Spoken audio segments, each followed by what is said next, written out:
Surakarta sebagai salah satu dari 9 kota di Indonesia yang dijadikan sebagai perintis 5G.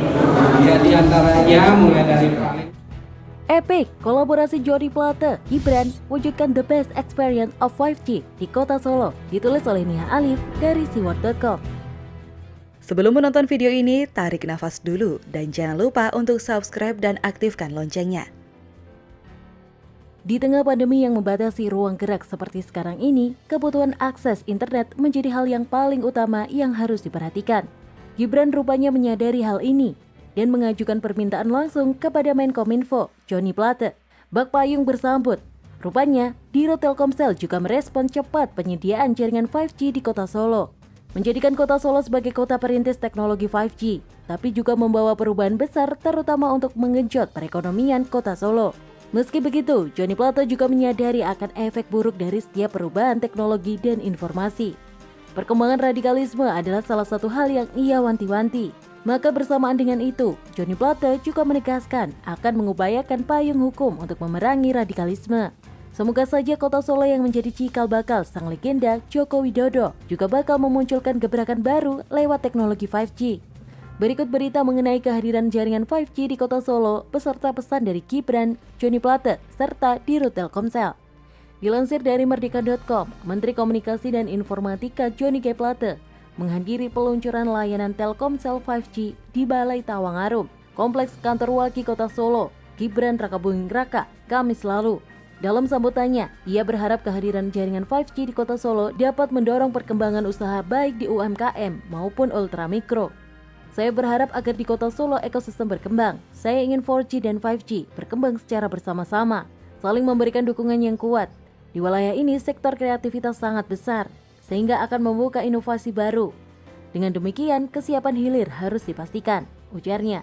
Menkominfo menilai pentingnya kesiapan layanan internet di tengah perkembangan UMKM dan ultramikro yang menjadi tugas utama bersama.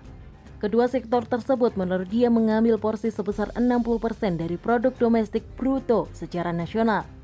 Sehingga dengan dilakukannya perkembangan tersebut, diharapkan peran keduanya menjadi lebih kuat. Kehadiran infrastruktur tentu harus memberikan manfaat, terutama di hilir untuk kepentingan masyarakat dan ekonomi kita. Harapan saya, ini kesiapan dari Telkomsel, katanya. Di sisi lain, lanjut dia, ketika ruang digital sudah terbuka, maka diperlukan payung hukum yang kuat agar infrastruktur yang dibangun bermanfaat dan bisa diintimidasi dampaknya. Kehadiran pelayanan Telkomsel 5G, lanjut dia, juga menjadi awal perjalanan panjang untuk satu visi besar, yaitu digitalisasi Indonesia. Beberapa bulan lalu, saya ke Solo. Pak Wali Kota menyampaikan agar infrastruktur komunikasi di Solo dan di sekitarnya menyediakan internet cepat. Ini direspon dengan cepat oleh Telkomsel yang memungkinkan Solo sebagai kota perintis 5G Indonesia bersama-sama dengan 8 kota lain, katanya. Kedelapan kota tersebut adalah Jabodetabek, Medan, Batam, Bandung, Surabaya, Balikpapan, Denpasar, dan Makassar. Kendati demikian, Menteri juga meminta kecepatan internet yang mencapai 20 sampai 100 kali lebih cepat dibandingkan sebelumnya ini tidak disalahgunakan, terutama di sisi hilir.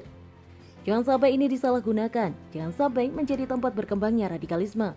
Tukasnya, pembangunan infrastruktur harus didukung dari sisi hilir untuk kepentingan kita, salah satunya e-commerce, digital economy, digital government, digital financing, dan harus dikuasai, sambungnya.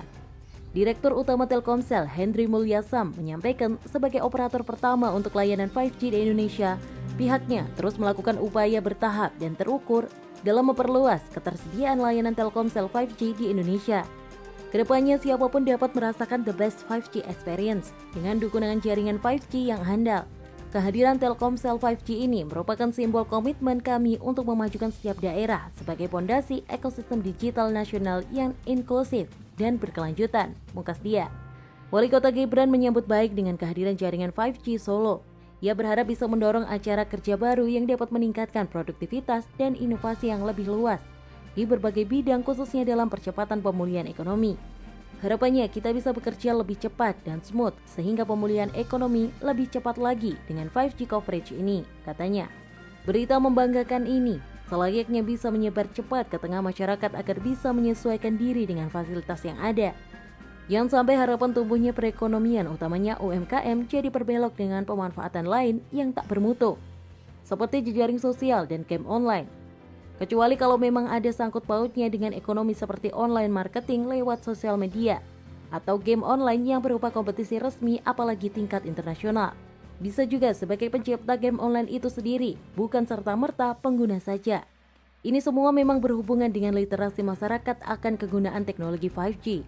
Untuk itu, program Johnny Plate tentang literasi digital juga perlu digalakan, tentunya untuk meningkatkan kualitas dan pengetahuan di masyarakat. Saat tersebar jurnal, buku sekolah, atau kursus online gratis dari IDX, Coursera, atau yang lain sebagainya, jangan sampai yang diakses malah situs kencan online apalagi menjurus pornografi. Semoga saja payung hukum dunia maya terutama berkaitan dengan radikalisme bisa segera tayang berbarengan dengan menyebarnya teknologi ini. Begitulah kura-kura. Ingin tahu lebih menarik? Yuk simak video selanjutnya. Ada izinnya Pak kepada provinsi, nggak bisa menggunakan di atas drainase kita untuk siapapun nggak boleh Pak. Ya, dibongkar ya Pak ya. Tolak rayuan pengusaha. Wali Kota Bobi tegas robohkan bangunan di Kota Medan. Sebelum menonton video ini, tarik nafas dulu dan jangan lupa untuk subscribe dan aktifkan loncengnya. Keseriusan Wali Kota Medan Bobi Nasution mengatasi banjir di Kota Medan bukan setengah-setengah. Normalisasi drainase saat ini jor-joran dilakukan. Apapun yang menghadang akan disikat menantu Presiden Joko Widodo atau Jokowi ini. Seperti bangunan yang berada di atas parit sulang-suling di Jalan Sampali Lingkungan 5, Kelurahan Pandahulu, Kecamatan Medan Area, persisnya di depan Butik Inn dan Kopi. Bangunan di atas drainase itu langsung dibongkar atas perintah Bobi. Pembongkaran dilakukan usai suami Kahiyang Ayu tersebut meninjau langsung ke lokasi Sabtu lalu. Pembangunan lahan di atas drainase yang diperuntukkan sebagai lahan parkir bagi pengunjung tempat usaha Butik Inn dan Kopi jelas melanggar aturan dan tidak diizinkan. Sampai di lokasi, Bobi langsung meminta para pekerja untuk segera memberhentikan pekerjaannya. Ketika ditanya, seorang pekerja mengatakan mereka ditugaskan oleh pemilik usaha Butik Inn dan Kopi. Mendengar hal tersebut, Bobi berjalan dan menyeberang menuju tempat usaha yang berada tepat di depan lahan yang berukuran sekitar 30 x 10 meter tersebut. Kedatangan Wali Kota Medan sontak membuat para pekerja terkejut. Bobi menanyakan keberadaan pemilik usaha yang saat itu sedang tidak ada di tempat. Bobi kemudian meminta pekerja untuk menelpon pemilik usaha yang diketahui bernama Alex tersebut. Saat terhubung melalui telepon sambungan, Wali Kota langsung bertanya kenapa membangun lahan di atas drainase. Meski secara tegas telah diminta untuk dibongkar, namun pemilik usaha terus berupaya bernegosiasi dengan Wali Kota dan berdalih tujuannya untuk membuat lahan parkir tersebut agar tidak menyebabkan kemacetan jika pengunjung datang. Secara tegas Bobi mengatakan tidak diperkenankan untuk membangun apapun di atas drainase. Namun, pemilik usaha masih mencoba merayu dengan Wali Kota Medan Bobi Nasution dan mengaku akan meminta izin kepada lurah. Untuk apa Bapak minta izin? Karena memang tidak diizinkan. Sekali lagi, saya katakan tidak diizinkan. Segera bongkar dan akan kita awasi melalui perangkat wilayah, ujar Bobi. Usai itu, Bobi kembali lagi menuju lokasi lahan tersebut dan berdialog dengan Lurah Pandau Hulu 2, Zulfikar, serta Kepala Lingkungan 5, Zulkifli. Wali Kota Medan pun tampak kesal. Kenapa pembangunan ini terus berlanjut? Harusnya bisa diawasi, jangan sampai seperti ini. Salah satu fokus tugas Wali Kota Medan adalah pengendalian banjir melalui normalisasi, pembenahan, dan perawatan drainase. Jika tertutup begini, bagaimana bisa menjalankan program dengan baik? Pengendalian banjir merupakan salah satu program prioritas utama Wali Kota Medan Bobi Nasution untuk segera dituntaskan. Salah satu upaya yang dilakukan Pemko Medan untuk mengendalikan banjir melalui normalisasi sungai bekerja sama dengan Balai Wilayah Sungai Sumatera II. Sebagai langkah awal, ada 2 sungai yang menjadi prioritas untuk dinormalisasikan, yakni Sungai Babura dan Sungai Bedera. Bahkan, normalisasi kedua sungai ini telah mendapat persetujuan dan dukungan dari Kementerian Pekerjaan Umum dan Perumahan Rakyat Republik Indonesia. Sebab sebelumnya Pemkot Medan telah menyampaikan dan berdiskusi kepada BWS Sumatera II terkait normalisasi sungai sebagai upaya untuk mengendalikan banjir di Kota Medan. Guna mendukung kelancaran normalisasi yang dilakukan, Bobi Nasution meminta kepada Dinas Perumahan Kawasan Pemukiman dan Penataan Ruang Kota Medan untuk menyiapkan anggaran. Dikatakan Bobi, anggaran itu nantinya akan digunakan untuk pembebasan lahan yang terkena normalisasi tersebut.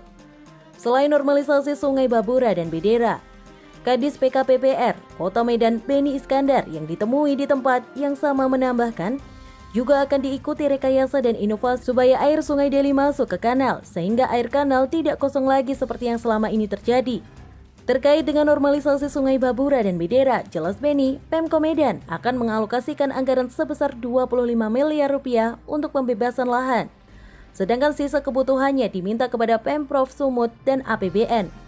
Keseriusan Bobi Nasution membenahi persoalan sungai guna mengatasi banjir mendapat dukungan penuh dari komunitas peduli anak dan Sungai Deli. Sejak dipimpin Bobi Nasution, sudah terlihat perubahan dalam penanganan banjir di Kota Medan dibandingkan dengan sebelumnya. Jadi wajar Bobi pun meminta agar lahan parkir tersebut segera dibongkar. Selain itu, pastikan seluruh material hasil pembongkaran diangkat dan tidak dibiarkan. Jika jatuh ke dalam parit, maka juga harus dibersihkan. Seusai disidak wali kota, pekerja pun langsung mulai menghancurkan tembok bangunan dan dapat beberapa hari ke depan seluruhnya telah selesai dibongkar. Dalam memasuki krisis iklim saat ini, sudah saatnya Pemko Medan membangun kolaborasi dengan semua pihak guna mempermudah pembenahan sungai yang dilakukan.